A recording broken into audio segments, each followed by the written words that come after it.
What is good YouTube, Ollie King here, back with another MK1 discussion video. Today we'll be taking an in-depth look at how the Kameo Fighters will affect the overall game, as well as what they can and can't do. And additionally, I'll discuss the crazy guest cameos that are more likely to be featured than you think. First up, I want to state just how often the two characters you pick actually interact with each other. Before any gameplay was shown, I really just thought they would jump in and out every once in a while to perform a special move and be done with it. This made me extremely skeptical, as the only assist fighting game that I played before is ASBR, into which assists were forced and it was very noticeable. The original game worked well, but the devs just decided to add Eyes of Heaven mechanics for absolutely no reason. Back to MK1. I couldn't have been more wrong. The cameos play a part in the fatal blow, they replace the main fighter's forward grab, and they possess their own fatality.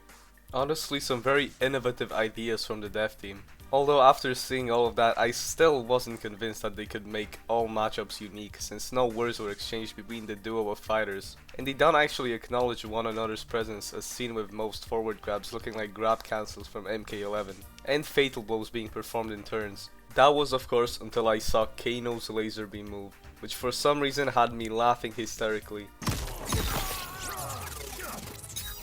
Using his partner's head as an armrest is such a Kano thing to do, and fits perfectly in the game. After noticing that one detail, I started to see more and more, like the fact that Sub-Zero and Jax's intro look near identical, and show coordination between the two, even though these characters barely ever interact in the many story modes of Mortal Kombat. Although I gotta admit, Jax's timing is a little off. But also the way Kung Lao grabs his partner from behind and jumps into his portal with them. Pause. Or the way Scorpion pulls the main fighter back to save them from potentially dangerous moves. Or even the way that both fighters strike an injustice-like pose at the start of their fatal blow. The last thing I want to mention in the gameplay department was shown in the recent Ungari trailer. Every grab we have previously seen would show the main fighter kind of just passing their opponent over to the cameo and leaving them to it. But you best believe that is not the case for Darius. He does start the combo, but instead of taking all the credit for himself, he plays pass with the main fighter. How cool is that? It was definitely one of the more memorable moments of the trailer for me, right after Baraka of course. Looking at the immersive aspect of cameos, Ed Boon has actually stated in an interview that the characters will communicate with each other, and the dialogue varying depending on the canon relationship that both fighters have. When they help you out, do they say something or? Yeah, they're gonna be making comments during the fight, and some of them are references to the relationship that they have with each other. From which we can assume that when sworn enemies are chosen together, then the dialogue might be a bit more aggressive, and there might be less of it throughout the match. Now, something that cameos can't do is speak during intros, which to be honest makes perfect sense. The main fighter is doing most of the work while they are on the sidelines, so I don't see why they would have much to say. From what we've seen so far, cameos also do not have combo strings, but rather moves that are projectiles, launchers, or ones that only hit once. And lastly, we're not clear on whether cameos will have more than one skin or not. Now onto the most interesting part of the video, the fighters that we could see in cameo form, both MK originals and guests. Seeing how Darius is a cameo and he's not even from the first 4 games, or even highly requested, we can assume that we'll get a whole load of 3D era characters which we didn't realize could show up. Ed Boon did say we'd see a lot of classic characters from the very early games, but now we can honestly expect anyone from any part of the franchise. We could see characters which are barely spoken of like Taven, Mocap or Meat, and hell, even characters from other MK media which have never been featured in a game and have 0% chance of ever showing up as a main fighter. To name a few, characters from MK comics like Hydro, Vapor or Henge, as well as characters from movies and cartoons such as Cole Young, Oniro and Zebron. Actually, Zebron is from concept art, sorry about that. But yeah, the dev team was kind of cryptic on whether they'd ever make a Zebra character, plus he would be fun to see in game. As for guest cameos, anything somewhat reasonable goes, as cameos cannot get fatality, meaning characters from more tame pieces of media could show up, since they won't be seen brutally murdered on screen. I know a Tekken character would definitely make a huge impression, maybe Heihachi since Kazuya had his spotlight in Smash Bros, and also since he supposedly killed him in Tekken 7.